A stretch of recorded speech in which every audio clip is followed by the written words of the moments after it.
That morning, my wife and I said our usual goodbyes. She left her second cup of tea, and she followed me to the front door. She did this every day. She took from my coat a hair which was not there, and she told me to be careful. She always did this. I closed the door, and she went back to her tea. I am a lawyer, and I work very hard. My friend, Dr. Volney, told me not to work so hard. "You'll be ill," he said. "A lot of people who work too hard get very tired, and suddenly they forget who they are. They can't remember anything. It's called amnesia. You need a change and a rest." "But I do rest," I replied. "On Thursday nights my wife and I play a game of cards, and on Sundays she reads me her weekly letter from her mother." That morning, when I was walking to work, I thought about Dr. Volney's words. I was feeling very well and pleased with life.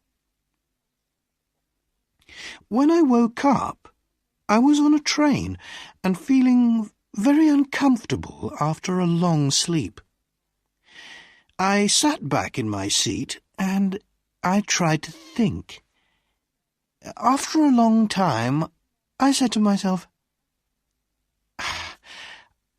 "I must have a name." I looked in my pockets. No letter, no papers, nothing with my name on. But I found $3,000. I must be someone, I thought. The train was crowded with men who were all very friendly. One of them came and sat next to me. "Hi, my name's R.P. Boulder, Boulder & Son from Missouri. You're going to the meeting in New York, of course. What's your name?" I had to reply to him, so I said quickly, "Edward Pinkhammer, from Cornopolis, Kansas." He was reading a newspaper, but every few minutes he looked up from it to talk to me. I understood from his conversation that he was a druggist, and he thought that I was a druggist too.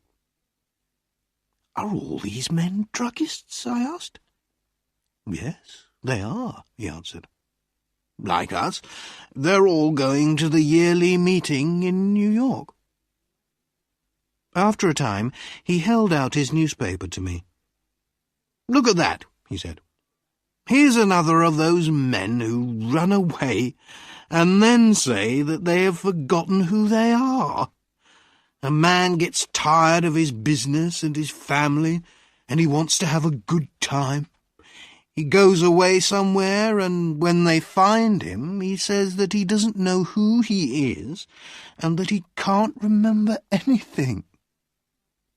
I took the paper and read this. Denver, June 12th. Elwyn C. Belford, an important lawyer in the town, left home 3 days ago and has not come back. Just before he left, he took out a lot of money from his bank. Nobody has seen him since that day. He is a quiet man who enjoys his work and is happily married. But Mr. Belford works very hard, and it is possible that he has amnesia. "But sometimes people do forget who they are, Mr. Boulder," I said. "Oh, come on," Mr. Boulder answered. "It's not true, you know. These men just want something more exciting in their lives. Another woman, perhaps. Something different." We arrived in New York at about 10 o'clock at night. I took a taxi to a hotel, and I wrote the name Edward Pinkhammer in the hotel book. Suddenly, I felt wild and happy. I was free. A man without a name can do anything. The young man behind the desk at the hotel looked at me a little strangely. I had no suitcase. "I'm here for the druggist's meeting," I said. My suitcase is lost." I took out some money and gave it to him. The next day I bought a suitcase and some clothes, and I began to live the life of Edward Pinkhammer. I didn't try to remember who or what I was. The next few days in Manhattan were wonderful. The theatres, the gardens, the music, the restaurants, the nightlife, the beautiful girls.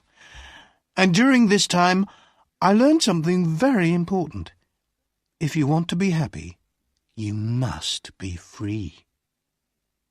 Sometimes I went to quiet, expensive restaurants with soft music.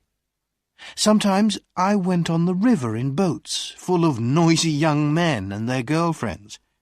And then there was Broadway with its theatres and bright lights. One afternoon, I was going back into my hotel when a fat man came and stood in front of me. "Hello, Belford," he cried loudly. "What are you doing in New York? Is Mrs. B with you?" "I'm sorry, but you're making a mistake, sir," I said coldly. "My name is Pinkhammer. Please excuse me." The man moved away in surprise, and I walked over to the desk. Behind me, the man said something about a telephone. "Give me my bill," I said to the man behind the desk, "and bring down my suitcase in half an hour." That afternoon, I moved to a quiet little hotel on Fifth Avenue. One afternoon, in one of my favourite restaurants on Broadway, I was going to my table when somebody pulled my arm. "Mr. Belford!" a sweet voice cried. I turned quickly and saw a woman who was sitting alone. She was about 30, and she had very beautiful eyes. "How can you walk past me like that?" she said. "Didn't you know me?" I sat down at her table. Her hair was a beautiful red gold colour. "Are you sure you know me?" I asked. "No," she smiled. "I never really knew you." "Well, my name is Edward Pinkhammer," I said, "and I'm from Kansas." "So you haven't brought Mrs. Belford with you, then?" she said, and she laughed. "You haven't changed much in 15 years, Elwyn." Her wonderful eyes looked carefully at my face. "No," she said quietly. "You haven't forgotten. I told you that you could never forget." "I'm sorry," I answered, "but that's the trouble. I have forgotten. I've forgotten everything."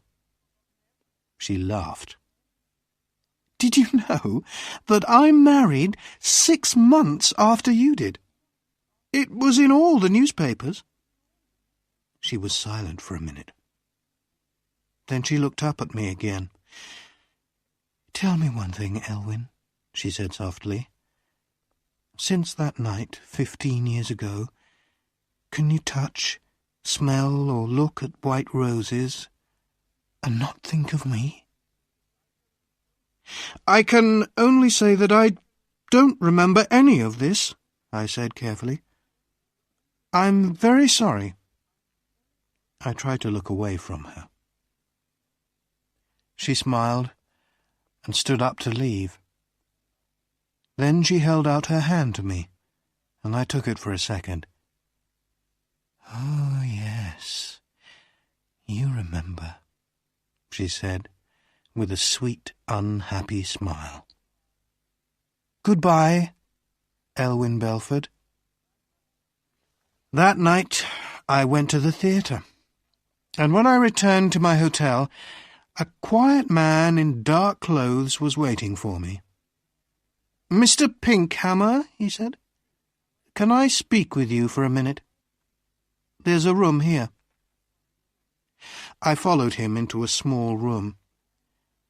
A man and a woman were there. The woman was still beautiful, but her face was unhappy and tired. I liked everything about her. The man, who was about 40, came to meet me. "Belford," he said, "I'm happy to see you again. I told you that you were working too hard. Now you can come home with us. You'll soon be all right." "My name," I said, "is Edward Pinkhammer. I've never seen you before in my life." The woman cried out, "Oh, Elwyn! Elwyn! I'm your wife!" She put her arms around me, but I pushed them away. "Oh, Dr. Volney, what is the matter with him?" the woman cried. "Go to your room," the doctor said to her. "He'll soon be well again." The woman left, and so did the man in the dark clothes. The man, who was a doctor, turned to me and said quietly, "Listen, your name is not Edward Pinkhammer." "I know that," I replied, "but a man must have a name." "Why not Pinkhammer?" "Your name," the doctor said, "is Elwyn Belford. You are one of the best lawyers in Denver, and that woman is your wife." "She's a very fine woman," I said, after a minute. "I love the colour of her hair." "She's a very good wife," the doctor replied. "When you left 2 weeks ago, she was very unhappy. Then we had a telephone call from a man who saw you in a hotel here." "I think I remember him," I said. "He called me Belford. Excuse me, but who are you?" "I'm Bobby Volney. I've been your friend for 20 years and your doctor for 15 years. Elwyn, try..."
For several years Mr. Williams worked for the museum at the University of Oxford, enlarging its already famous collection of drawings and pictures of English country houses and churches.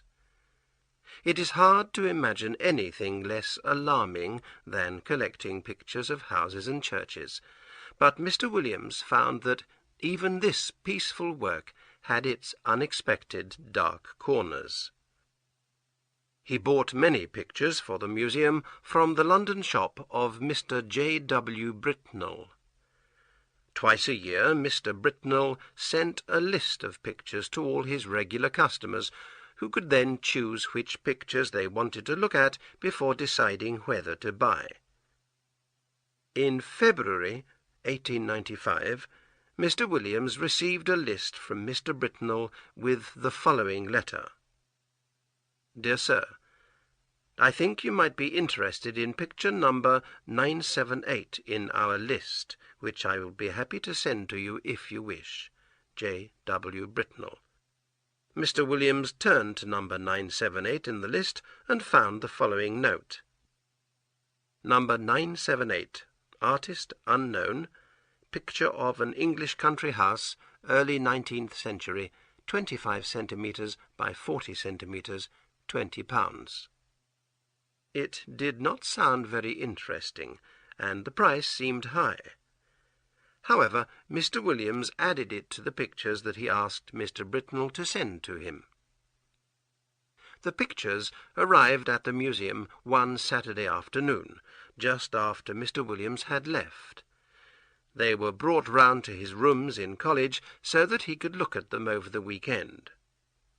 Mr. Williams found them on his table when he and his friend Mr. Binks came in to have tea. Picture number 978 showed the front of quite a large country house. It had 3 rows of windows, with the door in the middle of the bottom row. There were trees on both sides of the house, and a large lawn in front of it. The letters AWF were written in the corner of the picture. Mr. Williams thought that it was not very well done, probably the work of an amateur artist, and he could not understand why Mr. Britnell thought it was worth £20. He turned it over and saw that there was a piece of paper on the back with part of a name on it. All he could read were the ends of 2 lines of writing. The first said Ngley Hall. The second, Mr. Williams thought that it would be interesting to see if he could find the name of the house in one of his guidebooks before sending the picture back on Monday morning. Meanwhile, he put the picture on the table, lit the lamp, because it was now getting dark, and made the tea. While they were having tea, his friend picked up the picture, looked at it, and said, "Where's this house, Williams?" "That's just what I was going to find out," said Williams, taking a book from the shelf. "If you look at the back, you'll see it's something Hall in either Essex or Sussex. Half the name's missing, you see. I don't suppose you recognise the house, do you?" "No, I don't," said Mr. Binks. "It's from Britnell, I suppose, isn't it? Is it for the museum?" "Well, I would buy it if the price was £2, replied Mr. Williams, "but for some reason he wants £20 for it. I can't think why. It's not a very good picture, and there aren't even any figures in it to make it more interesting." "I agree it's not worth £20, said Binks, "but I don't think it's too bad. The light seems rather good to me, and I think there is a figure here just at the edge in the front." "Let me see," said Williams. "Well, it's true the light is quite well done. Where's the figure?" "Oh, yes, just the head in the very front of the picture." And indeed there was, right on the edge of the picture, just the head of a man or a woman who was looking towards the house. Williams had not noticed it before.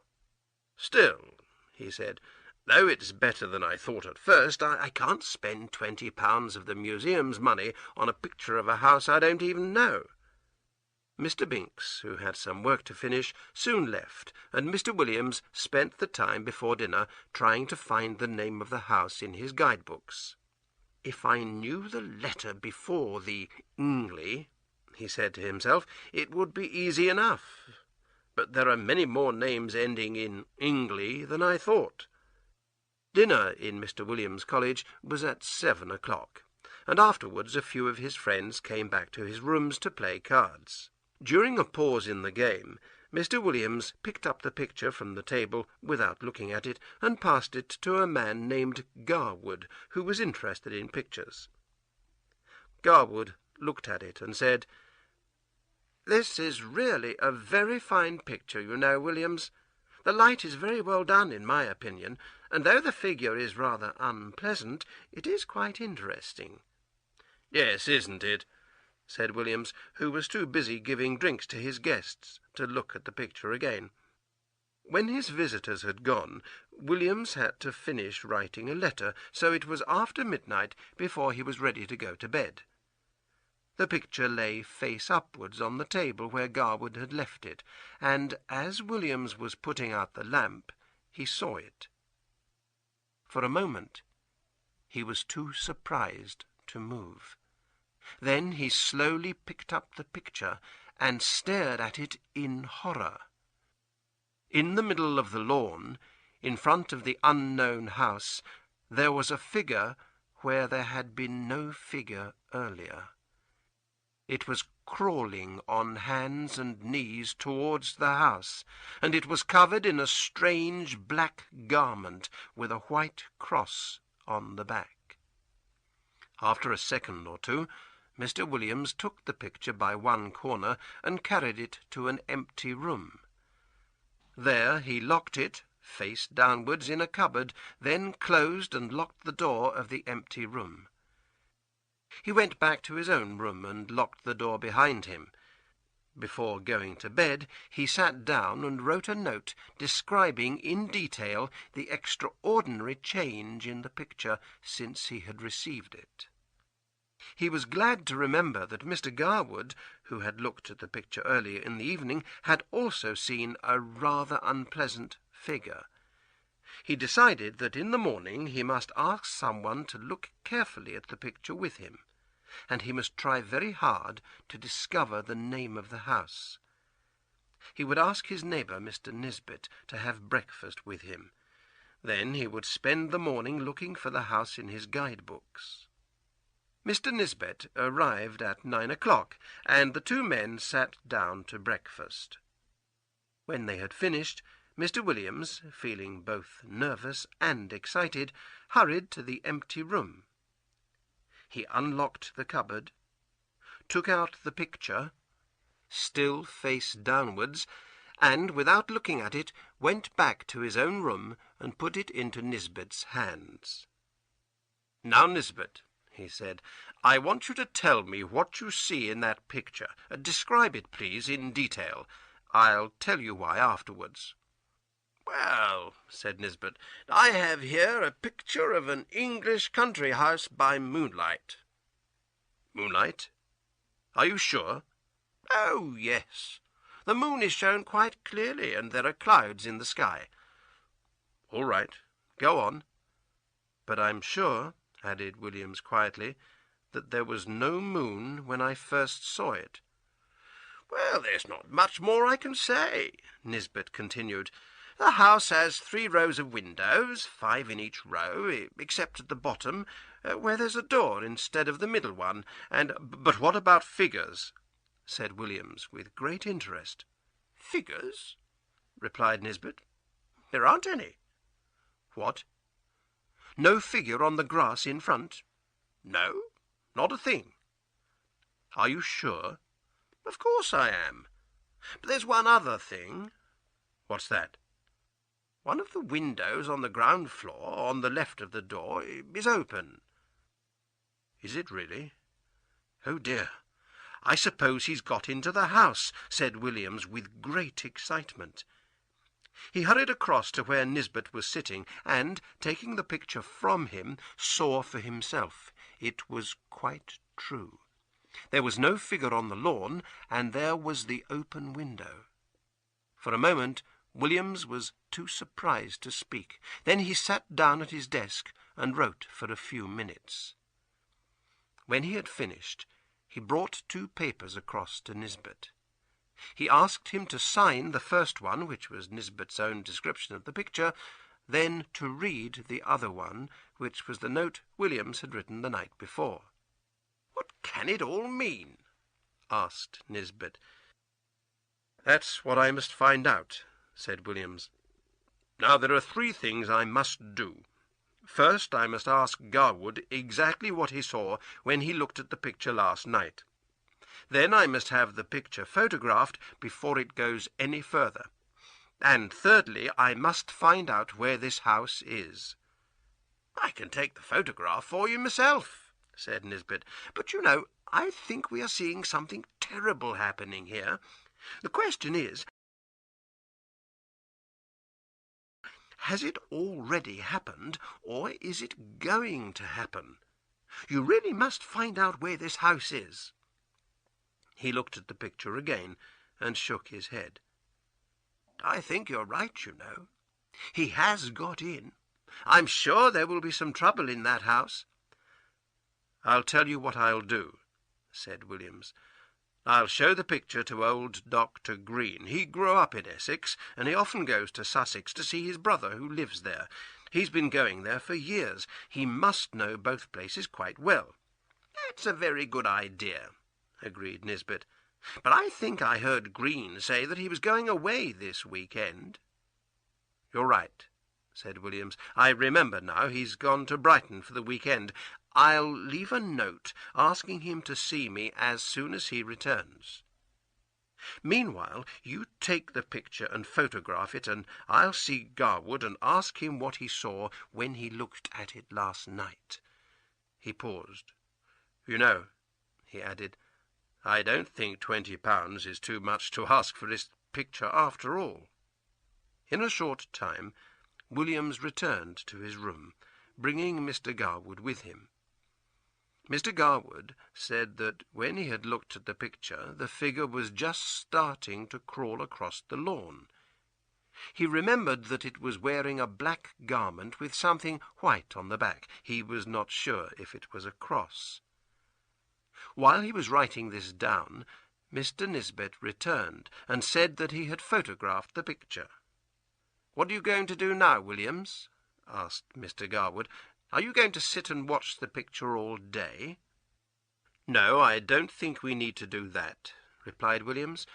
"You see, there has been plenty of time since I looked at it last night for the creature in the picture to finish what he wants to do, but he has only gone into the house. The window is open, and he must still be in there. I think he wants us to see what happens next. Anyway, I don't think the picture will change much during the day. I suggest that we all go for a walk after lunch and come back here for tea. I'll leave the picture on my table and lock the door. My servant has a key and can get in if he wants to, but nobody else can." The others agreed that this was a good plan. They also wanted to avoid talking to anyone about this extraordinary picture, knowing what excitement and argument it would cause. At about 5 o'clock they came back to Mr. Williams' rooms for tea. When they entered the room, they were surprised to find Mr. Filcher, the servant, sitting in Mr. Williams' armchair and staring in horror at the picture on the table. Mr. Filcher had worked in the college for many years and had never before behaved in so unusual a way. He seemed to feel this himself, and tried to jump to his feet when the 3 men came in. "I'm sorry, sir," he said. I didn't mean to sit down." "That's all right, Robert," said Mr. Williams. "I was going to ask you sometime what you thought of that picture." "Well, sir," replied the servant, "of course I don't really understand pictures, but I wouldn't like my little girl to see it. I'm sure it would give her bad dreams. It doesn't seem the right kind of picture to leave lying around. It could frighten anybody, seeing that awful thing carrying off the poor baby. That's what I think, sir. Will you need me any more today, sir?" "Thank you, sir." Filcher left the room, and the 3 men went at once to look at the picture. There was the house, as before, under the moon and the clouds. But the window that had been open was now shut, and the figure was once more on the lawn, but not crawling this time. Now it was walking with long steps towards the front of the picture. The moon was behind it, and the black material of its garment nearly covered its face. The three men were deeply thankful that they could see no more of the face than a high white forehead and a few long thin hairs. Its legs beneath the garment were horribly thin, and its arms held something which seemed to be a child. Whether dead or living it was not possible to say. The three friends watched the picture until it was time for dinner, but it did not change at all. They hurried back to William's rooms as soon as dinner was finished. The picture was where they had left it, but the figure had gone, and the house was quiet under the moon and the clouds. "Well," said Mr. Williams, "now we really must try to find where this house is." They got out the guidebooks and began to work. It was nearly 2 hours later when William suddenly cried, "Ha! This looks like it!" He read aloud from the Guide to Essex that he was holding. "Anningley. Interesting 12th century church containing the tombs of the Francis family, whose home, Anningley Hall, stands just behind the church. The family is now extinct. The last member of the family disappeared very mysteriously in 1802 while still a child. His father, Sir Arthur Francis, a well-known amateur artist, lived quite alone after that until he was found dead in his house 3 years later, after he had just completed a picture of the hall." As Mr. Williams finished reading, there was a knock on the door, and Dr. Green came in. He had just returned from Brighton and had found William's note. He agreed at once that the picture was of Anningley Hall, which was not far from where he had grown up. "Have you any explanation of the figure, Green?" asked Williams. "I don't know, I'm sure."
Photograph.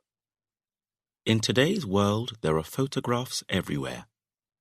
Web pages on the internet, magazines full of fashion and film stars, newspapers full of photos of war and sport, places and people from other lands. They say a picture is worth 1,000 words, and maybe it is. But what is the picture telling us? Sometimes we only see what we want to see. Make a picture in your mind. A girl with thin cheeks and tired eyes. Her arms and legs are as thin as sticks. She is only skin and bone. Clouds of dust circle above her head as the food trucks drive away.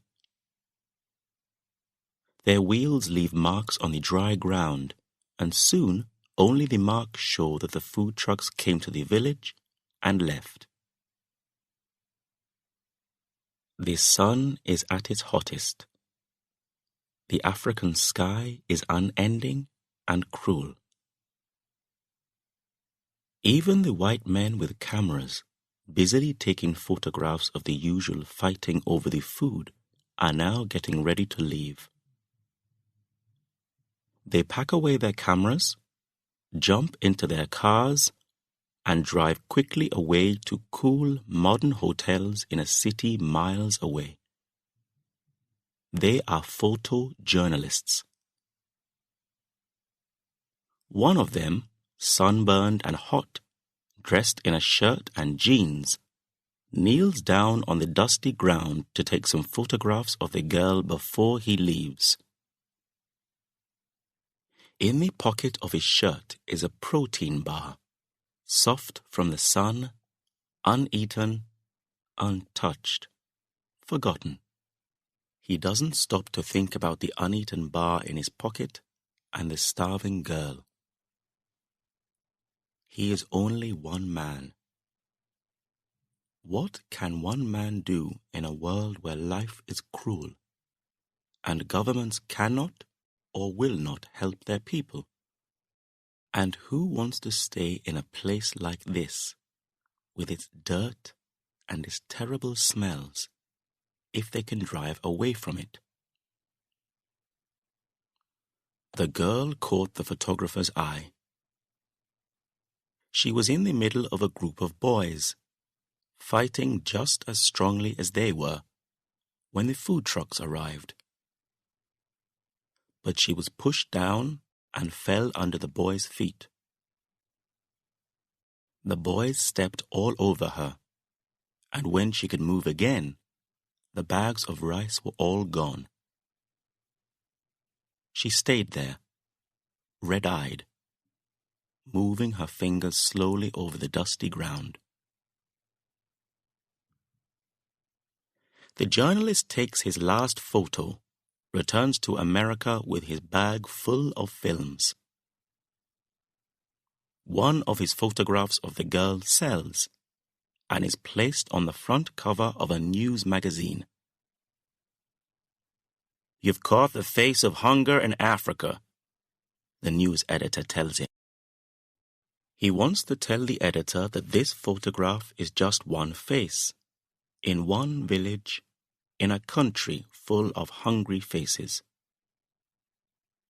But he does not say it. The photograph is good for him. More people admire his work and want to buy his photographs for their magazines and newspapers. The photograph is in most news stores by the end of the month, even in those bookstores where people go only to read the magazines and not to buy. They look at the face of the African girl and quickly turn away to enjoy the rest of their shopping trip. But the girl's picture stays in their minds. A teenager has just finished looking at the clothes in Vogue, an expensive fashion magazine. She sees the photograph under the heading "Starving Africa." Her parents are from Africa. She herself was born and schooled in America, watching American TV, American films, and has never traveled out of America. She is uncomfortable with photographs like these. She remembers her classmates in school who joke about starving Africans. She isn't African in that kind of way. but she isn't truly American either. When she was younger, Cinderella, Snow White, and all the other girls and princesses in the Disney films didn't look like her. When she was older and became interested in fashion, the models on the magazine covers didn't look like her either. Then the magazines found out that Africa had beautiful women. A Nigerian model is in the latest copy of Vogue, dressed in blue and thin, so thin. The teenager feels the fat at the top of her legs. She wants to be thin like the model. She wants to wear jeans that are like a second skin. She wants a photograph of herself with cool, unsmiling eyes like the Nigerian model. She is careful about what she eats, and if she eats too much, she puts her finger down her throat to make herself sick. Why does our world have people who starve and people who decide to starve themselves? It doesn't matter why. The hunger inside this teenager is real. So she stares at the girl in the photograph, does not think about the dry, dusty, hungry land behind her, and admires her cheekbones.